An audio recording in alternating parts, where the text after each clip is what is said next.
കുടിവെള്ളത്തിനായി road ഉപരോധിച്ച Palakkad നഗരസഭാ പരിധിയിലെ നിവാസികൾ കുടങ്ങളുമായ സ്ത്രീകൾ നടു റോഡിൽ കുത്തിയിരുന്നു.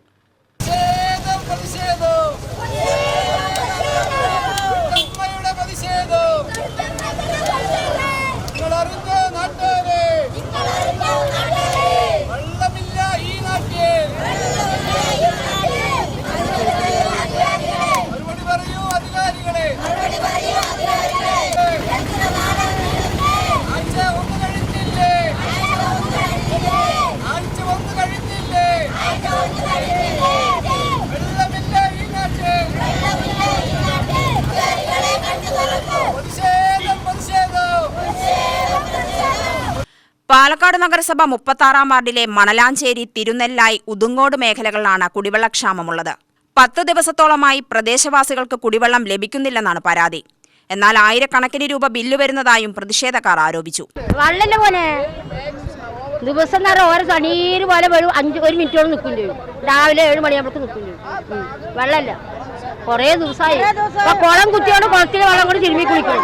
വെള്ളം ഒരാഴ്ചയായിട്ട് നമുക്ക് വന്നിട്ടില്ല. അതിന് ചെറുതായിട്ട് വരും. ബില്ലാണെങ്കിൽ എല്ലാ വീട്ടിലും 1000 രൂപയുടെ അടുത്ത് ബില്ലും വരുന്നത്. വെള്ളം കണക്ക് നമുക്കൊരു ഭയങ്കര കഷ്ടമാണ്. അത് കാരണം പറയണത് അവരെവിടെ പൈപ്പ് നേരിയേക്കാണെന്നാണ് പറയണത്. എന്നാലും ഇത്ര ദിവസം ആവുമോ? കുടിവെള്ളത്തിനായി നെട്ടോട്ടമോടേണ്ട ഗതികേടാണെന്നും കിണറുകളിലെ മഴ പെയ്ത് കലങ്ങിയ വെള്ളമാണ് കുടിവെള്ളമായി ഉപയോഗിക്കുന്നതെന്നും നാട്ടുകാർ പറഞ്ഞു. 2 ദിവസം പൈപ്പ് നേരെയാക്കൊണ്ട് വെള്ളം വരില്ലെന്ന് പറഞ്ഞു. 10 ദിവസത്തോളായി ഇന്ന് വെള്ളമേ വരുന്നില്ല. ബില്ല് മാത്രം 1000, 1500 വരും. അതെന്താ ഞങ്ങൾക്ക് ന്യായം കിട്ടണ്ടേ? വെള്ളം ഞങ്ങൾക്ക് വേണ്ട, കുടിവെള്ളം വേണം. അതിലെന്തെങ്കിലും വേണ്ട ചെയ്തു തരണം. 2000 രൂപ വെള്ളത്തിന് വന്നിരിക്കുന്നു, വെള്ളം വരുന്നില്ല. ഞങ്ങൾ പണിക്ക് പോയിട്ട് വന്നിട്ട് കുളിക്കാനും എടുക്കാനും ഒന്നും വെള്ളമില്ല. ഒന്നും 1 വാരമായി 2 വാരമായി വരുന്നില്ല വെള്ളം. കുടിവെള്ള പ്രശ്നത്തിന് ശാശ്വത പരിഹാരം ആവശ്യപ്പെട്ട് തിരുനെല്ലായയിലെ കൗൺസിലറുടെ നേതൃത്വത്തിലാണ് നാട്ടുകാർ മെഴ്സി കോളേജ് കണ്ണന്നൂർ റോഡ് ഉപരോധിച്ചത്. ഒഴിഞ്ഞ കുടങ്ങളുമായി റോഡിൽ കുത്തിയിരുന്നും കിടന്നുമായിരുന്നു പ്രതിഷേധം. 110 കോടി മുടക്കി അമൃത് പദ്ധതി നടപ്പിലാക്കുന്ന പാലക്കാട് നഗരസഭാ പരിധിയിൽ ആളുകൾ കുടിവെള്ളത്തിനായി സമരം ചെയ്യേണ്ട സ്ഥിതിയാണെന്ന് കൗൺസിലർ മൻസൂർ മണലാഞ്ചേരി ആരോപിച്ചു. കഴിഞ്ഞ ഒരാഴ്ചയായിട്ട് പാലക്കാട് നഗരത്തിലെ 36-ാം വാർഡ് പ്രദേശത്ത് വെള്ളമില്ല. ഇത് നിരവധി തവണ നമ്മൾ അധികൃതമായി ബന്ധപ്പെട്ട് സംസാരിച്ചെങ്കിൽ പോലും അവർ യാതൊരുവിധ മറുപടി കാര്യങ്ങളൊന്നും തരാൻ കഴിഞ്ഞിട്ടില്ല. മാത്രമല്ല ഒരാഴ്ച അതിന് വലിയ ആഘോഷങ്ങൾ, പെരുന്നാൾ പോലുള്ള ആഘോഷങ്ങൾ വരികയാണ്. അതുമാത്രമല്ല ഇവിടെ ബില്ലുകൾ മാത്രം മാസം കറക്റ്റായിട്ട് വരുന്നുണ്ട്. അവർ ഉപയോഗിക്കുന്ന വെള്ളത്തിന് യാതൊരു വെള്ളം കിട്ടാത്ത സാഹചര്യമുള്ളൂ. അപ്പോൾ നിരവധി ഇതൊരു മറുപടി കിട്ടുന്നത് വരെ ഈ തെരുവ് യുദ്ധം തന്നെ നടത്താനാണ് തീരുമാനം. ഇപ്പോൾ ഒരാൾ, ഈ അമ്മമാർ, പെങ്ങന്മാർ എല്ലാവരും ഈ റോഡിൽ വന്ന് റോഡ് ഉപരോധിക്കാൻ തന്നെ കാരണം ഈ വാട്ടർ അതോറിറ്റിയുടെ അനാസ്ഥയാണ്. ഇത് അടിയന്തരമായി കൊണ്ട് തന്നെ ഈ വിഷയത്തിൽ ഇടപെടണമെന്ന് ആവശ്യപ്പെട്ടു. റോഡ് ഉപരോധത്തെ തുടർന്ന് ചരക്ക് ഗതാഗതം ഉൾപ്പെടെ നടക്കുന്ന പ്രധാന പാതയിൽ ഏറെ നേരം വലിയ ഗതാഗത കുരുക്കാണ് അനുഭവപ്പെട്ടത്.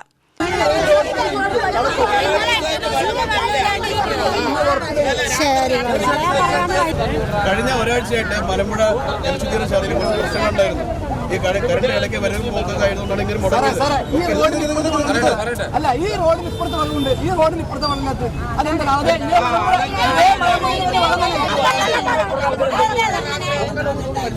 5 ദിവസം മുമ്പ് വന്ന് 2 ദിവസം കറണ്ട് പോയി 2 ദിവസം വിട്ട് പിന്നില്ല വെള്ളം. കിലോമീറ്റർ ബ്ലോക്കാണ്.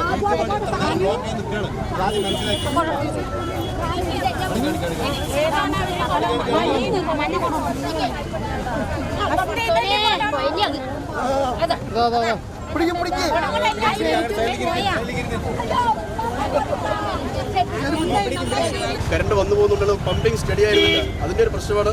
ഇതൊന്നാണ് വാനറ്റ പ്രദേശമാണ്. അപ്പോൾ ടാങ്ക് ഫുൾ ലോഡായിരുന്നാൽ മാത്രമേ ഇങ്ങോട്ടേക്ക് വെള്ളം കയറുള്ളൂ കറക്റ്റായിട്ട്. അപ്പോൾ അത് ഈ പമ്പിങ് ഇൻഡക്ഷൻ വന്നുകൊണ്ട് വെള്ളത്തിൻ്റെ ഒരു ടാങ്ക് ലോഡാനൊരു സമയമെടുത്തു. അപ്പോൾ അത് കാരണം വെള്ളത്തിന് കുറച്ചേറെ കുറവ് വന്നിട്ടുണ്ട്.